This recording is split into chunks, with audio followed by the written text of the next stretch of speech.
Hello friends, YouTube के channel पर आप सभी का स्वागत है। आज एक्सरसाइज 3.5 एनसीईआरटी बुक के माध्यम से दो चर वाले रैखिक समीकरण युग्म कक्षा 10। इसमें पहला प्रश्न है, निम्न रैखिक समीकरणों के युग्मों में किसका एक अद्वितीय हल है, किसका कोई हल नहीं है, या किसके अपरिमित रूप से अनेक हल हैं। अद्वितीय हल की स्थिति में उसे वज्र गुणन विधि से हल कीजिए। ठीक है फ्रेंड्स, तो पहले तो हमें चेक करना है, तो उसके लिए हम एक स्टैंडर्ड इक्वेशन होता है उससे कंपेयर करते हैं। ये हमारे दो स्टैंडर्ड इक्वेशन है, इससे इसकी कंपेयर करेंगे और A1 B1 C1 तथा A2 B2 C2 की वैल्यू निकालेंगे। ठीक है, एक्स के साथ जो है हमारा वो A1 होता है, ये हमारा B1 है, ये फ्रेंड्स हमारा C1 है, ये हमारा A2 B2 और ये C2। तो हमारा कंपेयर करने से A1 बराबर कितना आ गया फ्रेंड्स, 1 आ गया, और B1 बराबर -3 आ गया, एंड C1 बराबर -3 आ गया, और A2 बराबर आ गया हमारा 3, एंड B2 बराबर आ गया -9, एंड C2 बराबर आ गया हमारा -2। ठीक है, अब एक फॉर्मूला बताया था हमने, A1/A2 is equal to B1/B2 is equal to C1/C2। इसमें वैल्यू रखते हैं, तो A1 की वैल्यू 1 है हमारी, और A2 की वैल्यू 3 है, P1 की वैल्यू -3 है, और B2 की वैल्यू -9 है, C1 की वैल्यू -3 और C2 की वैल्यू -2।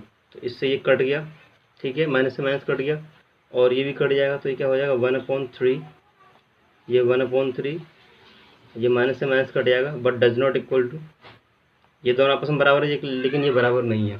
तो यहाँ पर कौन सी कंडीशन अप्लाई हो रही है, यहाँ कंडीशन अप्लाई हो रही है A1/A2 B1/B2 but does not equal to C1/C2। जब ऐसी कंडीशन होती है तो इसका नो सॉल्यूशन, मतलब इसका कोई हल नहीं होगा, कोई हल नहीं होगा। ठीक है फ्रेंड्स, तो इसको हमें सॉल्व नहीं करना है, इतना छोड़ देना है। इट मीन्स दैट, इसका मतलब होता है कि समांतर रेखाएं होंगी, और क्लियर बात की जाए तो समांतर रेखाएं होंगी। ठीक है फ्रेंड्स, समांतर रेखा कैसी कि ये ग्राफ जा रहा है, तो इसमें ये दो रेखाएं जा रही हैं, ये दो रेखाएं एक दूसरे को कभी इंटरसेक्ट नहीं करेंगी। नो सॉल्यूशन का मतलब होता है कि कभी इंटरसेक्ट कर ही नहीं रही। ठीक है, पैरेलल लाइन जब होगी तो उसका कोई सॉल्यूशन नहीं होगा। तो हमें प्रश्न में क्या पूछा था, एक बार फिर से पढ़ के सुनाते हैं।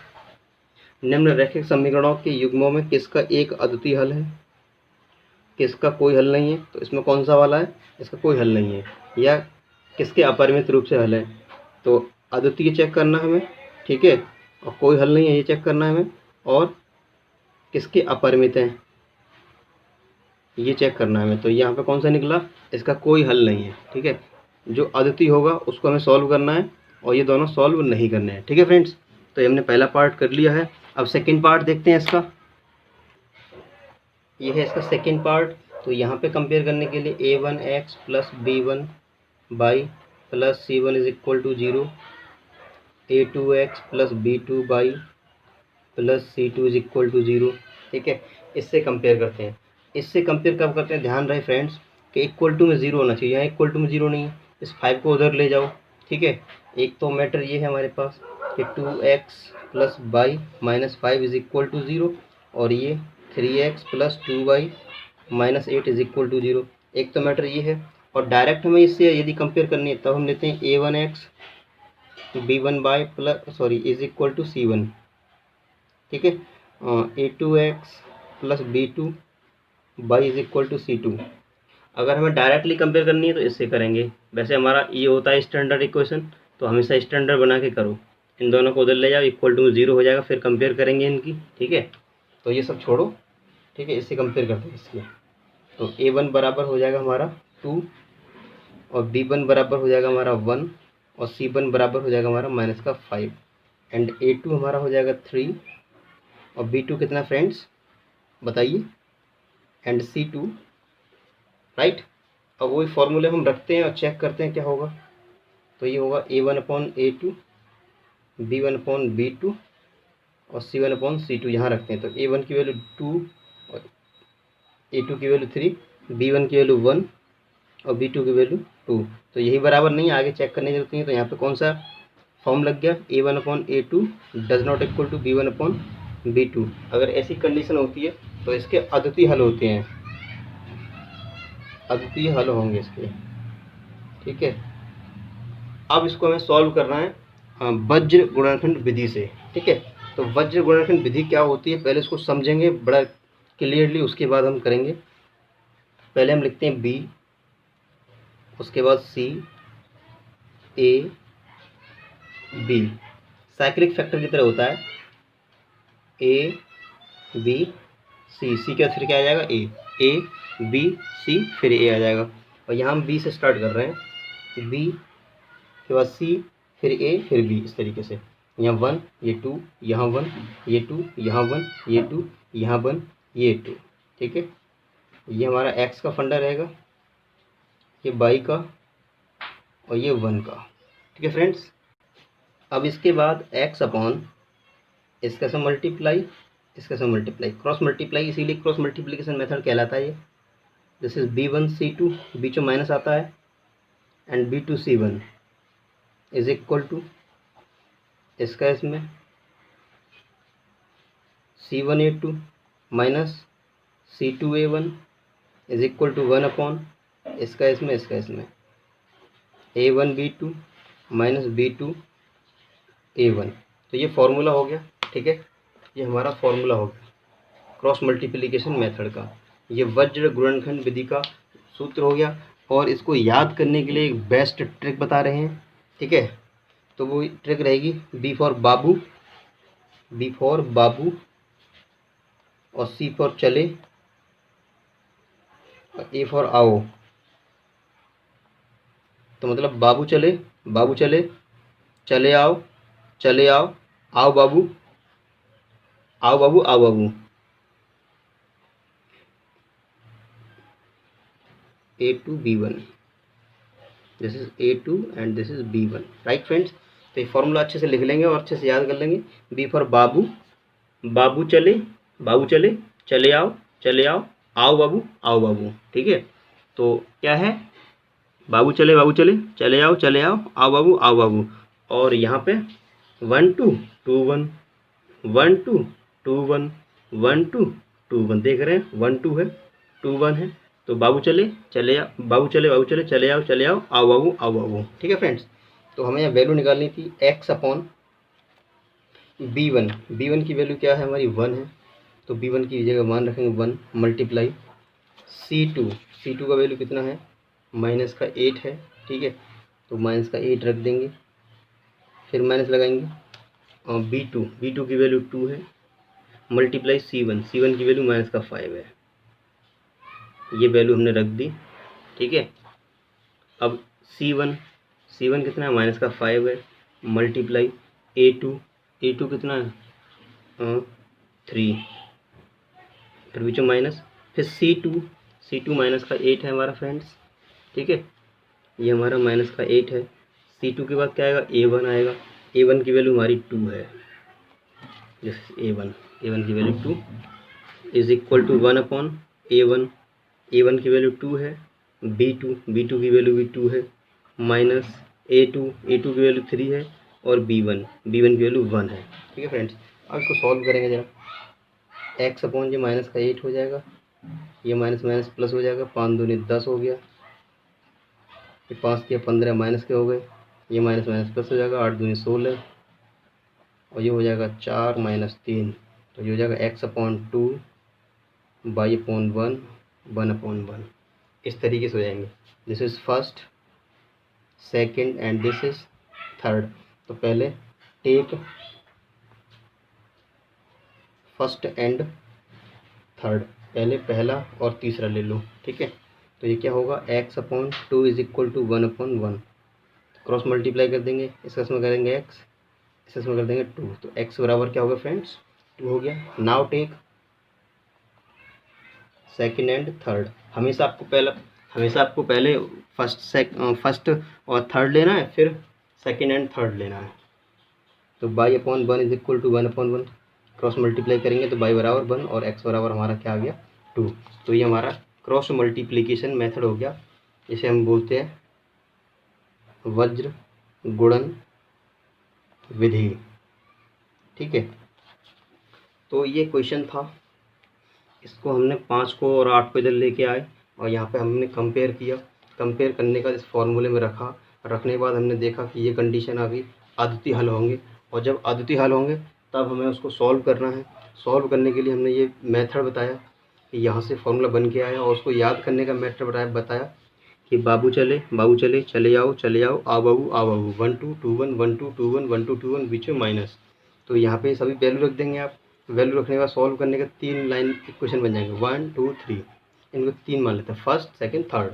तो पहले फर्स्ट एंड थर्ड ले लो, यहाँ से एक्स का मान निकल आया। अब सेकंड एंड थर्ड ले लो तो वाई का मान निकल आया। ठीक है फ्रेंड्स, अब सेकंड नेक्स्ट पार्ट देखते हैं। अगला पार्ट ये है, तो हम 3x minus 5y minus 20 is equal to 0 लिख देंगे, और 6x minus 10y minus 40 is equal to 0 लिख देंगे। ठीक है, इसमें हम डिवाइड लगा रहे हैं, दूसरे वाले हैं DI डिवाइड बाय 2 से डिवाइड लगा दो, तो ये कितना हो जाएगा, ये 3x हो जाएगा, ये कितना हो जाएगा 5y हो जाएगा, और ये माइनस का 20। तो ये हमारा पहले वाला, ये हमारा दूसरे वाला। अब कंपेयर जो करते हैं किससे करते हैं, a1x plus b1y plus c1 is equal to 0 and a2x plus b2y plus c2 is equal to 0 से कंपेयर करेंगे।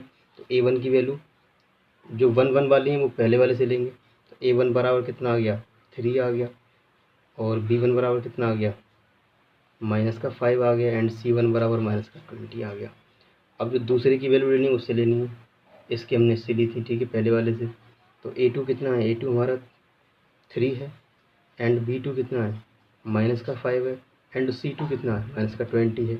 अब फिर वही कंडीशन जो फॉर्मूला होता है हमारे पास, क्या होता है a1 upon a2 b1 upon b2 and c1 upon c2 इसमें रखते हैं। तो a1 की वैल्यू कितनी है 3 है, a2 की वैल्यू भी 3 है, और ये -5 बट्टे -5 -20 बट्टे -20, तो कट गया ये 1/1, ये भी कट गया 1/1, ये भी कट गया 1/1। तो ऐसी कंडीशन में क्या होता है, ये कौन सी कंडीशन अप्लाई हो रही है, यहाँ कंडीशन अप्लाई हो रही है a1/a2 b1/b2 is equal to c1/c2। और जब ऐसी कंडीशन अप्लाई होती है तो उसका क्या होता है, अपरिमित रूप से अनेक हल होंगे इसके, अपरिमित रूप से अनेक हल होंगे। इसका मतलब क्या होता है, जब ऐसी कंडीशन होती है, मैंने ग्राफ में बताया था कि एक लाइन जाएगी उसी के ऊपर दूसरी लाइन जाएगी। ठीक है, तो दोनों लाइनों ने एक दूसरे कहाँ पे काटा, बहुत जगह काटा, इनफाइनाइट जगह पर काटा, तो उसके इनफाइनाइट सॉल्यूशन हो जाएगी। ठीक है फ्रेंड्स, अभी हमने सेकंड वाला किया था जो अद्वितीय हल था। ऐसी कंडीशन का मतलब क्या होता है कि एक लाइन जा रही है और दूसरी लाइन जा रही है, दोनों कहीं ना कहीं एक पॉइंट पर कट करेंगे। ठीक है फ्रेंड्स, तो इस तरीके से हमारा थर्ड पार्ट हो गया। अब देखते हैं फोर्थ पार्ट, ये है कंपेयर करते हैं। तो डायरेक्ट लिख देता हूँ कि a1 बराबर कितना आएगा फ्रेंड 1 आएगा, और b1 बराबर माइनस का 3 आएगा, and c1 is equal to minus का 7 आएगा। a2 हमारा 3 है, b2 हमारा माइनस का 3 है, and c2 is equal to minus का 15 है। तो ये सूत्र होता है उसमें हम रख रहे हैं, तो 1/3 और -3/-3, तो ये कट गया, यही हमारा इक्वल टू नहीं है तो आगे रखने की जरूरत नहीं है, ये हो गया 1/1। तो डज नॉट इक्वल टू, ये कौन सी कंडीशन लग रही है, a1/a2 और does not equal to b1/b2। ऐसी कंडीशन जब होती है तो ग्राफ क्या कह रहा होता है, ये कह रहा होता है। ठीक है, मतलब इसका क्या है, अद्वितीय हल होंगे, इसके अद्वितीय हल होंगे। तो हमें यहाँ वैल्यू याद करनी है, जब वैल्यू याद करेंगे तो सूत्र क्या होता है, x अपॉन बाबू चले चले आओ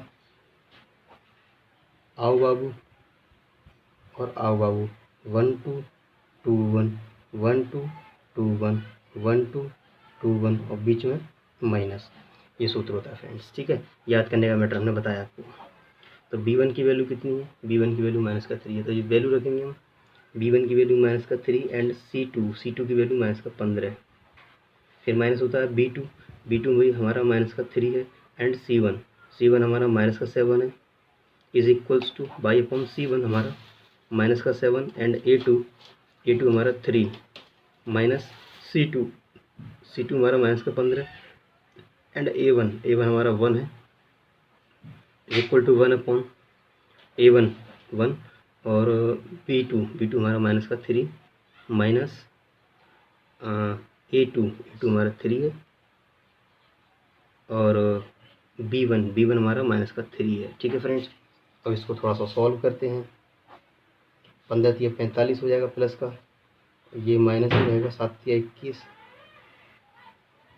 और 3 सत्ते 21 और माइनस माइनस प्लस हो गया, ये माइनस का 3 और ये प्लस का 9 हो जाएगा। ठीक है फ्रेंड्स, थोड़ा और सॉल्व करेंगे इसको, ऐसा कर लेते हैं अपन यहाँ पे। तो ये हो जाएगा एक्स अपॉन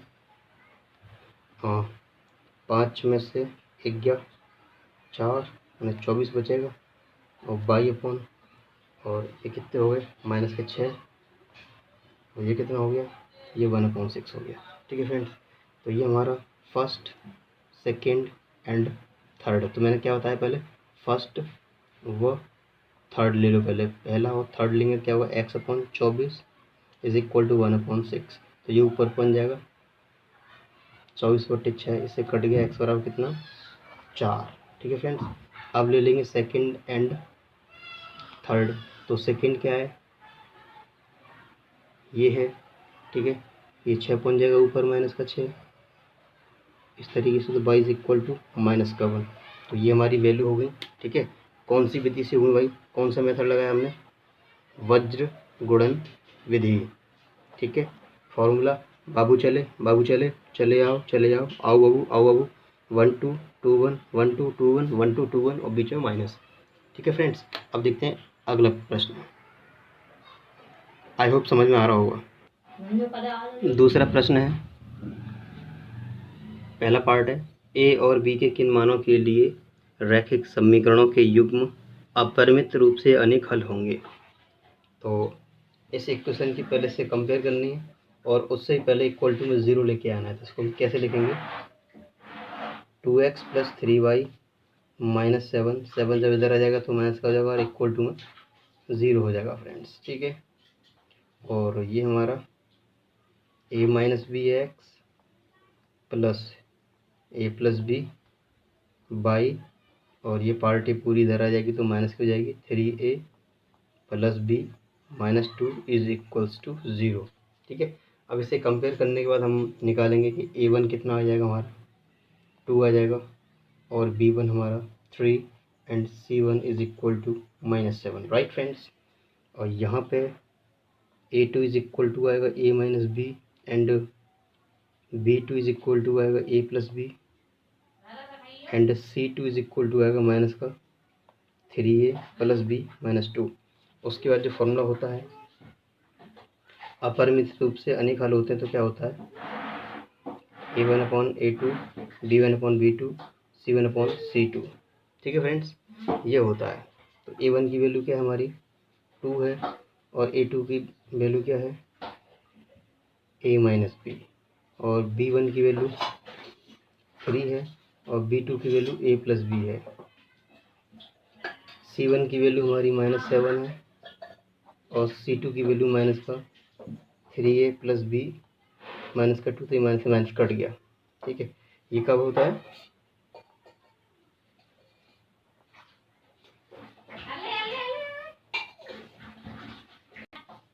अपरिमित रूप से अनेक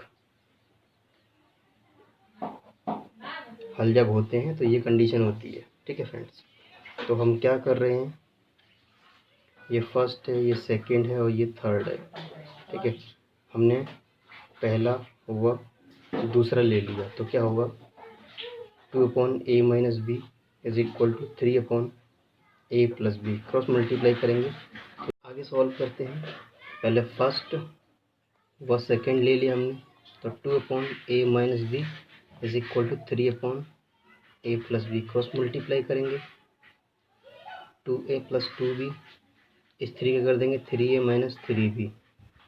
अब इन दोनों को इधर ले जाओ, तो ये पहले से है 2a + 2b माइनस का 3a प्लस का 3b इज इक्वल टू 0। तो ये माइनस का ये हो जाएगा, ये दोनों जुड़ जाएंगे, माइनस से डिवाइड लगा लो, माइनस से भाग देने पर तो ये हो जाएगा पॉजिटिव, ये हो जाएगा नेगेटिव इज इक्वल टू 0।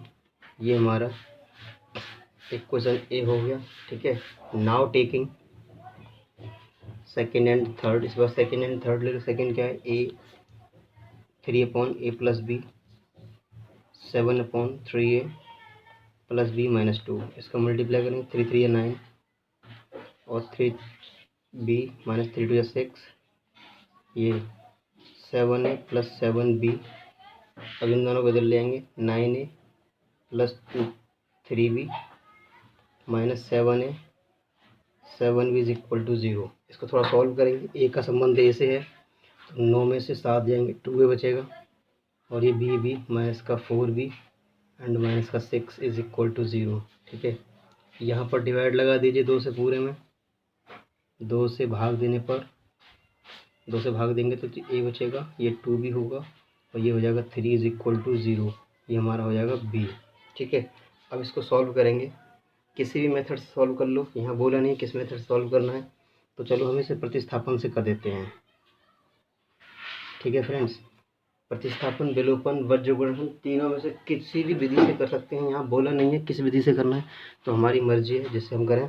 तो by 1 by a minus 5b is equal to 0 है, तो a बराबर 5b हो जाएगा। ये क्वेश्चन हमने c मान लिया और a से लिया तो कहाँ रखना है, b वाले में रखना है। दिस वैल्यू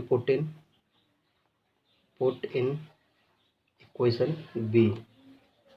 a की जगह पर हम क्या रखेंगे, 5b, ये रख दिया हमने। 2b minus 3 is equal to 0, तो 5b minus 2b minus 3 is equal to 0। 5b में से 2b जाएंगे, कितना हो जाएगा, 3b minus 3 is equal to 0, तो 3b is equal to 3। b से 3 से 3 कैंसिल, b बराबर हो गया 1। b बराबर कितना हो गया, 1। This value put in c वाले में रख दो, तो a बराबर 5 मल्टीप्लाई 1, तो a बराबर कितना हो गया, 5 हो गया। a बराबर 5 और b बराबर 1। ठीक है फ्रेंड्स, ये आंसर हो गया। अब देखते हैं सेकेंड पार्ट। सेकेंड पार्ट है के किस मान के लिए रैखिक समीकरण युग्म का कोई हल नहीं होगा। कोई हल नहीं होने के लिए कंडीशन होती है ये, जब कोई हल नहीं है तो कंडीशन ये अप्लाई करेंगे। ठीक है, अब हम यहाँ 3x plus y minus 1 is equal to 0 and 2k minus 1 x plus k minus 1 y minus, ये पार्टी प्लस की इधर जाके माइनस की हो जाएगी, 2k plus 1 is equal to 0। ठीक है, अब इसमें रखेंगे हम, तो a1 हमारा 3 है और a2 हमारा 0, 2k माइनस 1 और ये b1 कितना है 1 एंड b2 k माइनस 1।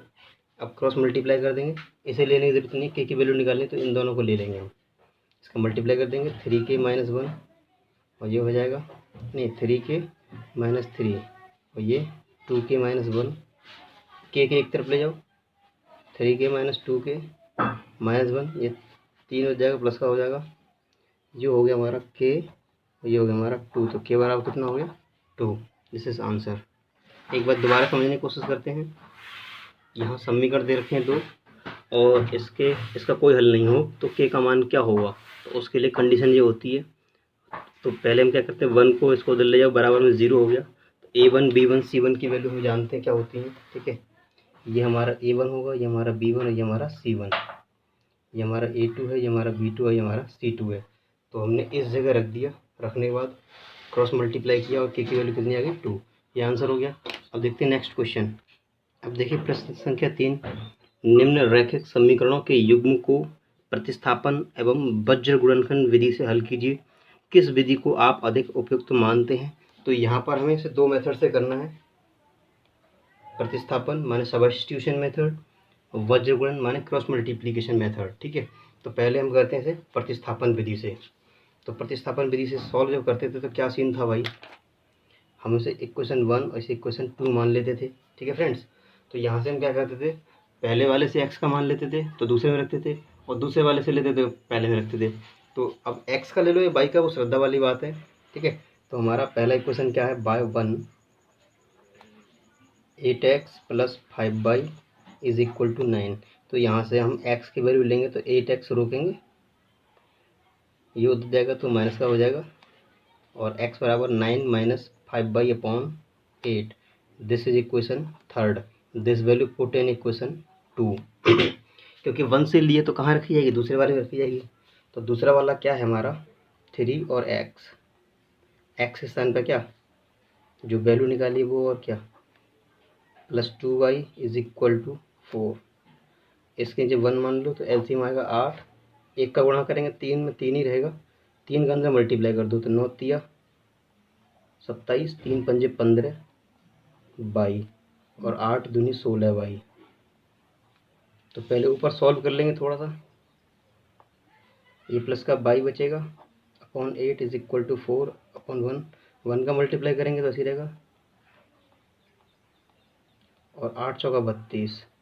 तो 22 बराबर 32 माइनस 27। तो 22 का मान कितना हो गया 5 हो गया। This value put in equation third क्या है हमारा x बराबर 9 माइनस 5 मल्टीप्लाई बाई की वैल्यू 5 अपॉन 8। 5 25 और 25 में से 9 गए तो कितने बचेंगे भाई 25 में से जब 9 जाएंगे तो बच जाएंगे माइनस के 16 अपॉन 8। इससे काट दो माइनस का 2। तो x बराबर माइनस का 2 एंड y बराबर 5। तो ये जो वैल्यू निकाली हमने प्रतिस्थापन विधि से निकाली फ्रेंड्स। ठीक है, इसी को हम सॉल्व करते हैं दूसरे मेथड से। तो वो कौन सा मेथड है, वो है हमारा वज्र गुणनखंड विधि, वज्र गुणन विधि। तो वज्र गुणन विधि से हम सॉल्व करने के लिए क्या करते हैं 8x plus 5y minus 9 is equal to 0 ऐसे लिख लेते हैं। और ये 3x plus 2y minus 4 is equal to 0, ये हमारा समीकरण 1 यानी हमारा समीकरण 2। सूत्र होता है हमारा x अपॉन बाबू चले चले आओ आओ बाबू 1 2 2 1 1 2 2 1 1 2 2 1 और बीच में माइनस सबके। ठीक है फ्रेंड्स, तो b1 क्या हमारा ये हमारा a1 है, ये b1 और ये हमारा c1 और नीचे वाला a2 b2 और ये c2। तो b1 कितना हमारा 5 और c2 माइनस का 4 माइनस b2 2 है और c1 हमारा माइनस का 9 इक्वल टू c1 माइनस का 9 a2 3 माइनस c2 माइनस का 4 एंड a1 8।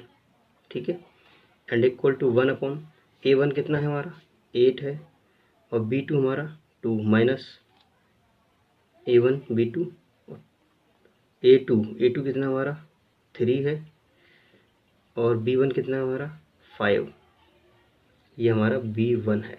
ठीक है फ्रेंड्स, अब इसको सॉल्व करेंगे ज़रा। ये हो गया 5 चौका 20 माइनस का माइनस प्लस हो गया 9 दूनी 18 हो गया, ये 9 3 27 हो जाएगा माइनस का, ये माइनस प्लस हो जाएगा 8 चौका 32, ये 8 दूनी 16 और 5 3 15। तो ये x अपॉन 2 बचेगा और ये y अपॉन कितना बचेगा 5 बचेगा, यहाँ 1 अपॉन 1 बचेगा और ये बचेगा हमारा माइनस का। This is first second and this is third. ठीक है, तो टेक फर्स्ट व थर्ड। ठीक है, तो x अपॉन माइनस का 2 1 अपॉन 1 तो क्रॉस मल्टीप्लाई x बराबर माइनस का 2। टेक सेकेंड व थर्ड, तो सेकेंड क्या y upon 5 is equal to 1 upon 1 cross multiply. तो ये तो x बराबर कितना माइनस का 2 और y बराबर कितना 5। ये हमारा कौन सा विधि था वज्र गुणन विधि। ठीक है फ्रेंड्स, तो ये जो हमने सॉल्व किया सबस्टिट्यूशन मेथड, ये सॉल्व किया क्रॉस मल्टीप्लिकेशन मेथड। तो प्रश्न में था कि प्रतिस्थापन वज्र गुणन से हल कीजिए, साथ में यह भी पूछा है कि किस विधि को आप अधिक उपयुक्त मानते हैं। तो ये स्टूडेंट आपकी चॉइस छोड़ी हमने, जो आपको जो अच्छी लगे वही लिख देना कि ये विधि ज़्यादा उपयुक्त है। ठीक है फ्रेंड्स, अब देखते हैं अगला प्रश्न। प्रश्न संख्या 4 में 5 पार्ट दे रखे हैं, जिसमें पहला पार्ट है। हाँ, तो पहले पढ़ लेते प्रश्न में क्या बोला है। निम्न समस्याओं में रैखिक समीकरणों का युग्म बनाइए। मतलब हमें रैखिक समीकरण बनाने हैं और उनको हल करना है यदि उनका अस्तित्व हो। किसी बीजगणितीय विधि से हल कीजिए। तो बीजगणितीय विधि हमने अब तक कौन सी पढ़ी है? ग्राफ वाली पढ़ी है, प्रतिस्थापन पढ़ी है, विलोपन पढ़ी है और पढ़ी है वज्र गुणनखंड। तो जिसमें से 3 यूजफुल हैं, प्रतिस्थापन विधि, विलोपन विधि और हमारी वज्र गुणनखंड विधि। ठीक है, वज्र गुणन विधि। इन तीनों में से कोई सा भी मेथड हम अप्लाई करके इक्वेशनों को सॉल्व कर सकते हैं। और चूंकि हम अब इस अभ्यास में पढ़ रहे हैं वज्र गुणनखंड, तो वज्र गुणन से करेंगे। ठीक है फ्रेंड्स, तो चलिए प्रश्न पढ़ लेते हैं। एक छात्रावास के मासिक व्यय का एक भाग नियत है तथा शेष भाग इस पर निर्भर करता है कि छात्र ने कितने दिन भोजन लिया। जब एक विद्यार्थी ए को, जो 20 दिन भोजन करता है, 1000 रुपये देता है, छात्र के व्यय के लिए अदा करने पड़ते हैं। जब एक विद्यार्थी बी को, जो 26 दिन भोजन करता है, छात्रावास के लिए 1180 रुपये अदा करने पड़ते हैं। नियत व्यय और प्रतिदिन के भोजन का मूल्य ज्ञात कीजिए। तो जो चीज़ पूछी है वो मान लेते हैं। हमें नियत व्यय पूछा है पहली चीज़, और दूसरी चीज़ ये पूछी है। ठीक है, तो नियत हम मान लेते हैं x और दूसरा मान लेते हैं y। ठीक है फ्रेंड्स, तो हमने मान लिया नियत वाला x मान लिया और प्रतिदिन वाला y मान लिया। तो प्रश्न में क्या होता है? प्रश्न से क्या बोला गया है कि नियत है 20 दिन भोजन करता है, 20 दिन। ठीक है, तो उसे 1000 रुपये देने पड़ते हैं। तो x तो फिक्स है, 20 दिन भोजन किया प्रतिदिन का, ये हमें 1000 रुपये देने पड़ेंगे। Let equation 1 right. ऐसे प्रश्न पहले भी आए पिछले अभ्यासों में। तो नियत वाला प्लस पर डे का जो माना वो, और कितने दिन कार्य कर रहा है वो, भोजन ले रहा है वो, और टोटल खर्चा कितना, 1000 रुपये का। ये हमें ए वाले का हो गया। ठीक है, फिर प्रश्न से ये कोई लड़का ए था और कोई लड़का बी है, मतलब स्टूडेंट है, उसको क्या है 26 दिन कर रहा है। तो एक्स तो फिक्स है 26 दिन प्रतिदिन वाला, तो ये कितना है 1180। ये सेकेंड इक्वेशन हो गया। ठीक है ना। अब 1000 को इन दोनों को इधर ले जाओ, तो एक्चुअली ये इक्वेशन क्या हो जाएगा हमारा, x + 20 y -1000 is equals to 0 and x + 26 y -1180 is equal to 0। ये हमारा फर्स्ट एंड सेकंड, ये बोल लो, ये वाला फर्स्ट बोल लो या फिर ये वाला बोल लो, एक ही बात है। तो ये हमारे एक्चुअल समीकरण हो गए। ठीक है, यहाँ पर हमें a1 b1 c1 की वैल्यू निकालनी है और हम इसको सॉल्व करते हैं वज्र गुणनखंड विधि से। तो वो क्या होता है, बाबू चले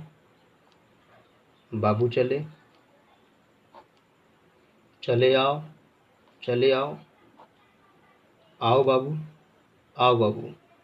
1 2 2 1 1 2 2 1 1 2 2 1। आई होप आपको लर्न हो गया होगा ये मेथड, याद करने का पैटर्न। ठीक है फ्रेंड्स, तो b1 कितना रहेगा हमारा, ये हमारा a1 है, ये b1 है और ये हमारा c1 है। This is a2 b2 and this is c2। ठीक है फ्रेंड्स, तो b1 कितना, b1 हमारा 20 है एंड c2 हमारा माइनस का 1180 है, माइनस b2 26 है और c1 हमारा माइनस का 1000 है, बाई अपॉन c1 माइनस का 1000 एंड a2 1 है, माइनस c2 माइनस का 1000 एंड a1 हमारा 1 है, a1 हमारा 1 है, b2 26 है, माइनस और a2 हमारा 1 है एंड b1 हमारा 20। ठीक है, मैंने कंपेयर करके छांट के लिख के दिखाया नहीं, डायरेक्ट वहीं से कर रहे हैं। थोड़ा सा शॉर्ट करने के लिए आपको करना पड़ेगा। तो ये गुणा करेंगे, माइनस आ जाएगा, 2 0 ऐसे ही रहेंगे और 2 8 16, 2 1 2 1 3, 2 1 2, ये माइनस माइनस प्लस हो जाएगा, ये हो जाएगा हमारा 26,000। ठीक है फ्रेंड्स, ये माइनस का 1000, ये माइनस माइनस प्लस हो जाएगा 1180 इज इक्वल टू 26 माइनस 20। तो यहाँ पर हम लेस करेंगे, 0 में से 0 गया 0, फिर 0 में से 0 गया 0 और 0 में 6 जाएगा नहीं, मतलब 10 में से 6 गए तो 4 बचेंगे और यहाँ बचा हमारा 5 में से 3 गया 2 बचेंगे। और यहाँ बचेगा हमारा 180 और ये बचेगा हमारा 6। This is first, second and this is third. ठीक है, तो हम पहले लेते हैं फर्स्ट व थर्ड को लेते हैं। तो x अपॉन 2401 और 1/6, तो ये ऊपर पहुंच जाएगा 2400/6, तो 6 चौका 24 और 2 जीरो 400 हो गया। नाउ टेकिंग सेकेंड व थर्ड, तो by upon 180 is equal to 1/6, तो इस ऊपर पहुंच जाएगा 180/6, तो 6×3 = 18, ये 30 हो जाएगा। ठीक है फ्रेंड्स, तो हमारा जो नियत भाड़ा है, नियत है हमारा कांस्टेंट जो है वो हमें 400 रुपये देना है, अदा करना है, और जो प्रतिदिन का है वो 30 रुपये पर डे का खर्चा है। ठीक है फ्रेंड्स, तो क्वेश्चन को ज़रा एक बार फिर से समझने की कोशिश करते हैं। ये प्रश्न दे रखा है, एक छात्रावास के मासिक व्यय का एक भाग नियत है। तो जो भाग नियत है वो उसको हमने क्या मान रखा है, x मान रखा है। ठीक है, तथा शेष इस बात पर निर्भर करता है कि छात्र ने कितने दिन भोजन लिया। माने जहाँ पे रह रहा है वहाँ भोजन कितने दिन लिया, उसने 20 दिन भोजन लिया है, तो जो नियत है वो प्लस 20 दिन भोजन लिया, कितने रुपये अदा करने पड़ रहे हैं उसे, 1000 रुपये। ऐसे अगली कंडीशन में है, जो नियत है वो तो नियत है ही, और जो तो ए व्यक्ति था, ए, और बी व्यक्ति के 26 दिन रुका है, तो उसे इतने रुपये देने पड़े हैं। अब इन दोनों क्वेश्चनों को हमने सॉल्व कर दिया है क्रॉस मल्टीप्लिकेशन मेथड से, तो वो 400 रुपये नियत भाड़ा हो गया और पर डे का 300 रुपये हो गया। ठीक है फ्रेंड्स, समझ में आया होगा। अब देखिए सेकेंड पार्ट इसका। सेकेंड प्रश्न है दोस्तों, एक भिन्न 1/3 हो जाती है जब उसके अंश में 1 घटाया जाता है, और वह 1/4 हो जाती है जब उसके हर में 8 जोड़ दिया जाता है। भिन्न ज्ञात कीजिए। तो यहाँ पे हल लिखेंगे। ठीक है, और थोड़ा माना माना कर लेते हैं। तो मान लिया, माना भिन्न का अंश x है, हर y है, तब भिन्न अंश बट्टे हर होती है, मतलब x/y हो जाएगी। ठीक है, अब प्रश्न में क्या बोला है, तो भिन्न तुम्हारी ये है x/y। भिन्न में क्या बोला है कि अंश 1 घटा दिया जाए, इसमें से 1 घटा दिया जाएगा, तो भिन्न का मान जो है 1/3 हो जाता है। x/y की जगह क्या हो जाता है, 1/3। क्रॉस मल्टीप्लाई करो, 3x - 3 is equal to y। तो ये y जरा इधर ले आओ, 3x - y - 3 is equal to 0। ये एक सुंदर सा प्यारा सा पहला इक्वेशन बन गया। ठीक है, दूसरी शर्त के इस बार क्या है, जब हर में 8 जोड़ दिया जाता है, यहाँ हर में 8 जोड़ दिया जाएगा तो भिन्न का मान 1/4 हो जाता है। तो ये 4x is equal to y + 8, इन दोनों को इधर ले आओ, 4x - y - 8 is equal to 0। तो ये हमारा खूबसूरत दूसरा वाला इक्वेशन हो गया। यहाँ से हमारा a1 आएगा 3, b1 आएगा -1 एंड c1 आएगा -3, और यहाँ से आएगा a2 बराबर 4, b2 बराबर -1 और c2 बराबर -8। और सूत्र क्या होता है हमारा, x अपॉन बाबू चले चले आओ आओ बाबू 1 2 2 1 1 2 2 1 1 2 2 1 माइनस माइनस माइनस।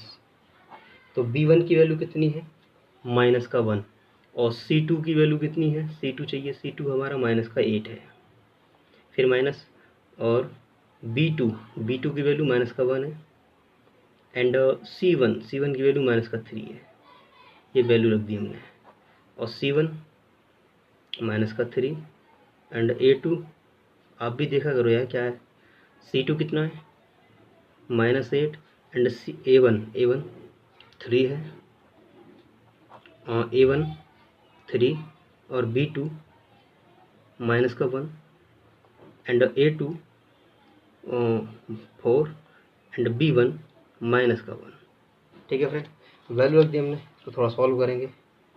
ये माइनस माइनस प्लस हो जाएगा, ये भी प्लस हो जाएगा, बट माइनस के रहेगा, और ये 7 4 3 12 माइनस के, और ये प्लस के 8 3 24, ये -3, ये प्लस का 4, तो ये 8 कितना बच गया, x/5, और ये 24 में से 12 के तो 12 बचेंगे, ये 1/1। ये फर्स्ट है, ये सेकंड है, और ये हमारा थर्ड है।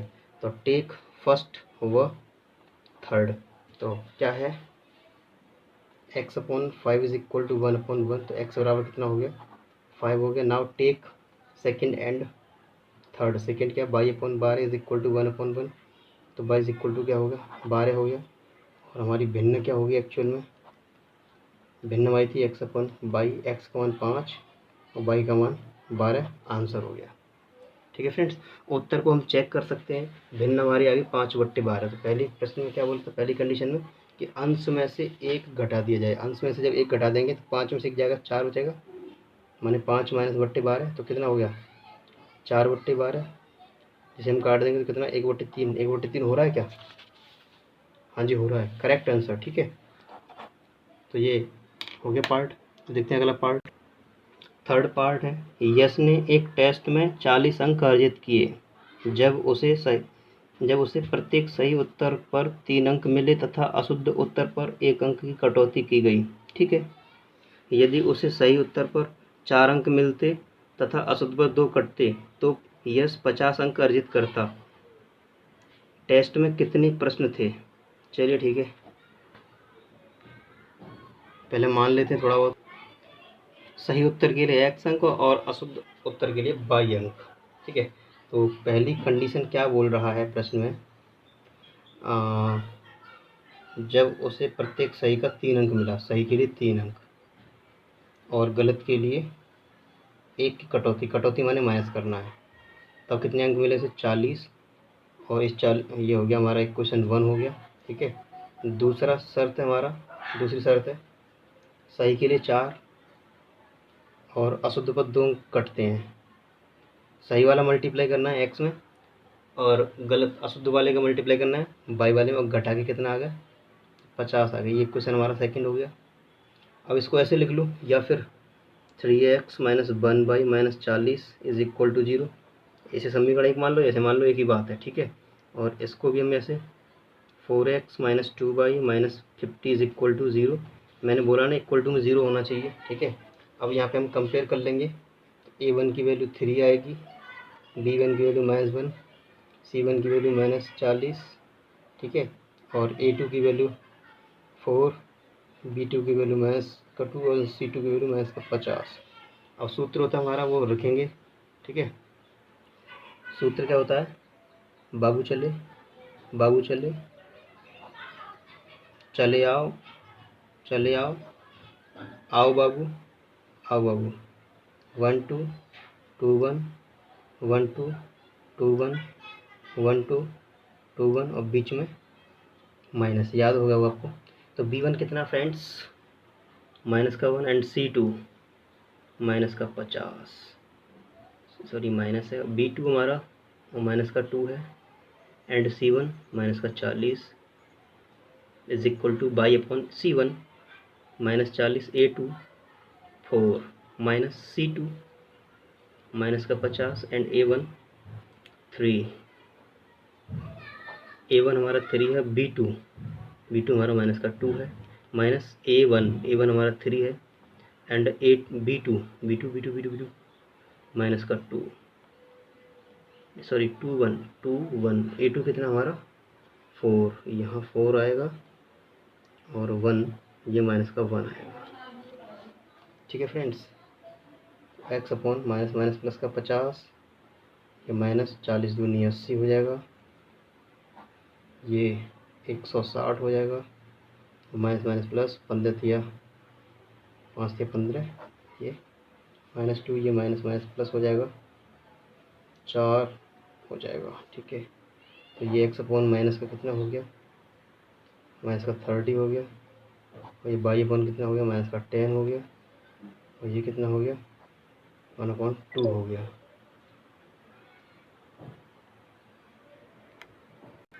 बाई मिस्टेक थोड़ी सी गलती हो गई है, a1 की वैल्यू जो है 3 है यहाँ पे, और b2 की वैल्यू -2। ठीक है, अब वो माइनस का माइनस है, a2 हमारा 4 है। ठीक है, एंड b1 माइनस का 1। ठीक है, तो 3 2 6 हो जाएगा माइनस का, ये प्लस का, तो ये बचेगा माइनस का। ठीक है फ्रेंड्स, अब हम यहाँ पे करेंगे सॉल्व इसको। तो ये हमारा फर्स्ट है, ये सेकंड है और ये हमारा थर्ड है। तो पहले फर्स्ट वो थर्ड ले लेते हैं, तो x अपॉन माइनस का 30 एंड 1 अपॉन माइनस का 2, इससे ये कट गया, इससे कट गया 15 बार, 15 पहुँच जाएगा ऊपर, तो ये हो जाएगा x इज इक्वल टू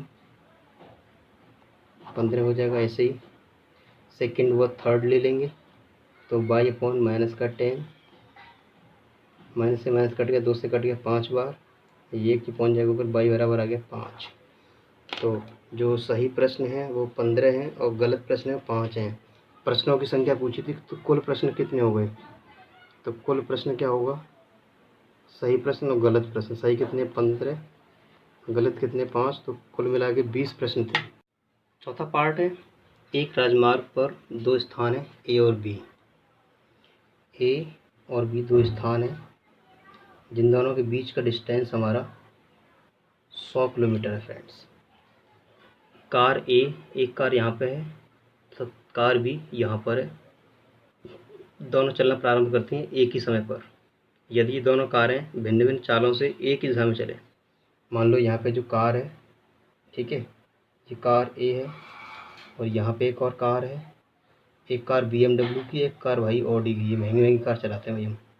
तो ये कार, ये दोनों एक ही दिशा में चल रही हैं, तो 5 घंटे पश्चात किसी बिंदु पर मिल रही हैं। यहाँ पे आ गई 5 घंटे पश्चात और ये यहाँ पे आ गई, दोनों मिल गई, ठीक है। पहली कंडीशन ये है। एक और कंडीशन है, बाद में बात करते हैं, तो पहले इतनी बात कर लेते हैं। 5 घंटे में यहाँ तक मिलती हैं, ठीक है। दोनों कारें भिन्न भिन्न चाल से, पहली चल रही है x किलोमीटर प्रति घंटे चाल से, ठीक है, और दूसरी जो चल रही है y किलोमीटर प्रति घंटे की चाल से चल रही है, ठीक है फ्रेंड्स।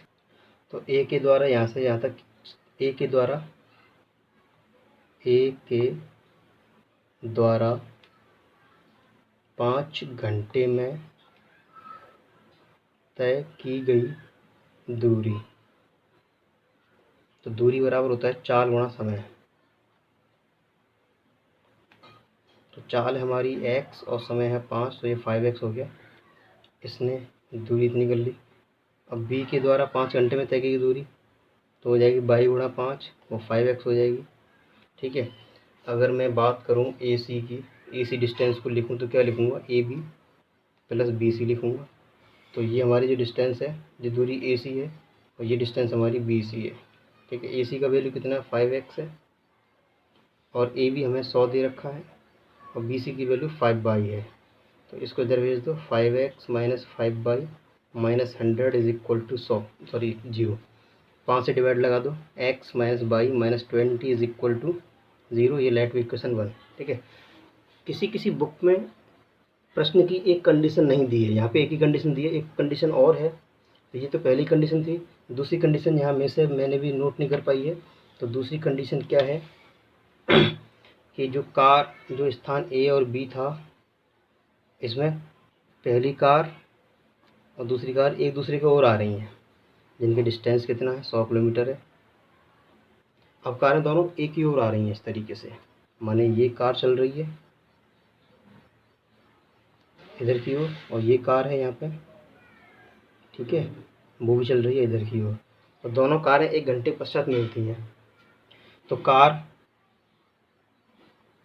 ए के द्वारा 1 घंटे में तय की गई दूरी, 1 घंटे में कितनी दूरी तय करेगा 1x। ऐसी कार बी के द्वारा 1 घंटे में तय की दूरी 1/, ठीक है। मान लो कि यहाँ पे आ गई कार ए, यहाँ पे आ गई कार बी, यहाँ पे दोनों मिल जाएंगी, तो ये पॉइंट सी मान लो। तो इस बार AC plus BC is equal to कितना होगा 100 होगा, ये डिस्टेंस प्लस ये डिस्टेंस कितना हो जाएगा 100 हो जाएगा। तो AC कितना आ गया, AC पहले वाला हो गया, दूसरा ये हो गया ये, तो x plus y minus 100 is equal to 0, ये इक्वेशन सेकंड हो गया, ठीक है। पहला इक्वेशन ये रहा हमारा, सेकंड इक्वेशन ये रहा। अब इन दोनों इक्वेशन को हम किसी भी मेथड से सॉल्व कर सकते हैं, श्रद्धा वाली बात है, ठीक है। चलो हम क्रॉस मल्टीप्लिकेशन मेथड ही अप्लाई कर देते हैं। तो सूत्र क्या होता है, x अपॉन बाबू चले, बाबू चले, चले आओ, चले आओ, आओ बाबू, आओ बाबू, 1 2 2 1 1 2 2 1 1 2 2 1 और बीच में माइनस होता है फ्रेंड्स, ठीक है। x यहाँ पे b1 कितना है, b1 यहाँ से x1 a1 b1 c1, तो b1 की वैल्यू है माइनस की 1, एंड C2 लिया जाएगा 100 यहाँ से, माइनस का 100 माइनस B2 कितना प्लस का 1 है, और C1 जो माइनस का 20 है। C1 लेंगे इससे माइनस का 100, सॉरी C1 ये रहा माइनस का 20, एंड A2 मिलेगा इससे, सॉरी इस वाले से, तो 1 माइनस C2 2 मिलेंगे इस वाले से और 1 मिलेंगे इससे, C2 तो हो गया हमारा माइनस का 100 एंड A1 प्लस का 1 और B2 यहाँ से प्लस का 1 माइनस A2 1 2 2 1, A2 कितना है 1 है और B1 माइनस का 1। ठीक है फ्रेंड्स, तो इसको थोड़ा सॉल्व करेंगे। ये माइनस का प्लस का 100 हो जाएगा, ये प्लस का 20, ये माइनस 20 प्लस का 100, ये 1 प्लस 1, तो ये 1 upon 120, sorry by upon 120, x upon 120 और बाई अपॉन 80, ये फर्स्ट, ये सेकंड और ये हमारा थर्ड। ठीक है फ्रेंड्स, तो पहले ले रहे हैं हम फर्स्ट व थर्ड ले रहे हैं, x upon 120 is equal to 1 upon 2, इसे कटेगा 60 टाइम, ये पहुंच जाएगा तो एक्स बराबर 60। जो पहली कार एक ही चाल है वो 60 किलोमीटर प्रति घंटा है।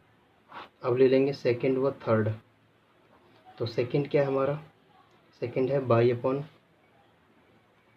80, ये 1 अपॉन 2 से कटेगा 40 बार, तो बाई इज इक्वल टू आ गया 40 किलोमीटर प्रति घंटा। ठीक है फ्रेंड्स, अब देखते हैं लास्ट पार्ट। एक्सरसाइज का आखिरी पार्ट है, एक आयत का क्षेत्रफल 9 वर्ग इकाई कम हो जाता है यदि लंबाई 5 कम कर दी जाए और चौड़ाई 3 बढ़ा दी जाए। ठीक है, ये पहली कंडीशन हो गई यहाँ तक। यदि हम लंबाई को 3 इकाई और चौड़ाई को 2 इकाई बढ़ा दें तो क्षेत्रफल 67 वर्ग इकाई बढ़ जाता है। आयत की विमाई याद कीजिए, विमाई मतलब होता है लंबाई चौड़ाई। ठीक है, तो मान लिया आयत की लंबाई और चौड़ाई, मान लिया हमने माना आयत की लंबाई x, चौड़ाई बाई। आयत के क्षेत्रफल का सूत्र होता है लंबाई गुणा चौड़ाई वर्ग इकाई, तो ये क्षेत्रफल सूत्र हो गया। ठीक है, इतना हमने मान लिया। इसके बाद एक आयत का क्षेत्रफल 9 वर्ग इकाई कम हो जाता है यदि उसकी लंबाई 5 कम कर दी जाए। माने लंबाई जो है प्रश्न से लंबाई क्या है 5 कम कर दी जाए और चौड़ाई जो है 3 बढ़ा दी जाए। ठीक है, तब नया क्षेत्रफल क्या होगा, नया क्षेत्रफल होता है लंबाई गुणा चौड़ाई, तो लंबाई ये रही और चौड़ाई हमारी ये रही। ठीक है, तो नया क्षेत्रफल जो है 9 वर्ग इकाई कम हो जाता है, तो ये नया क्षेत्रफल जो है x माइनस 5 बाई प्लस 3 जो है पहले क्षेत्रफल था हमारा x बाई, उससे 9 कम हो जाता है, तो इसका मल्टीप्लाई करो x बाई माइनस 5 बाई, ये 3x 5 दिया 15, x बाई माइनस का 9, तो ये कट गया हमारे पास। फिर क्या बचा 3x माइनस का 5 बाई 15 प्लस का 9 इज इक्वल टू 0, तो 3x माइनस 5 बाई और 15 में से 9 के 6 बचेंगे। ये इक्वेशन हो गया हमारा पहला। ठीक है, प्रश्न पहली कंडीशन हो गई हमारी। अब दूसरी कंडीशन है, दूसरी कंडीशन में लंबाई क्या बोल रहा है, ये हमारी पहली शर्त थी। दूसरी शर्त क्या है, लंबाई और यदि हम लंबाई को 3 और चौड़ाई को 2 बढ़ा दें, मान लंबाई में 3 प्लस कर दें और चौड़ाई में 2 प्लस कर दें, तो नया क्षेत्रफल क्या हो जाएगा, तब नया क्षेत्रफल क्या हो जाएगा हमारा, तब नया क्षेत्रफल लंबाई गुणा चौड़ाई ये हो जाएगा। और प्रश्न में क्या बोला है कि क्षेत्रफल जो इतना बढ़ जाता है, नया क्षेत्रफल क्या हमारा x plus 3 and by plus 2, ये नया क्षेत्रफल है जो कि पहले वाले से 67 बढ़ जाता है, 67 बढ़ जाता है। तो ये x बाई 3x 2x 2 3 या 6 x बाई 67, तो इसे कैंसिल हो गया, तो ये हो गया हमारा 2x plus 3y plus 6 minus 67 is equal to 0, तो 2x प्लस 3y और ये घटाएंगे तो कितना हो जाएगा 61 इज इक्वल टू 0। ठीक है, ये समीकरण दूसरा हो गया। अब इन दोनों समीकरणों को सॉल्व करेंगे, वही हमारे आंसर हो जाएंगे। ठीक है फ्रेंड्स, तो ये आपको एक प्रश्न हम आपसे करवाएंगे, ये आप घर से करेंगे, स्वयं हल करना, ये आपका होमवर्क है। ठीक है फ्रेंड्स, और वज्र गुणनखंड इसे करेंगे। ठीक है, तो यहाँ पे x का मान 17 आएगा और y का मान 9 आएगा, माने लंबाई हमारी 17 आएगी और चौड़ाई हमारी 9 इकाई आएंगी। ठीक है फ्रेंड्स, तो ये कर लेंगे अपने आप। ठीक है फ्रेंड्स, तो मिलते हैं नेक्स्ट वीडियो में। So thanks for watching, thank you.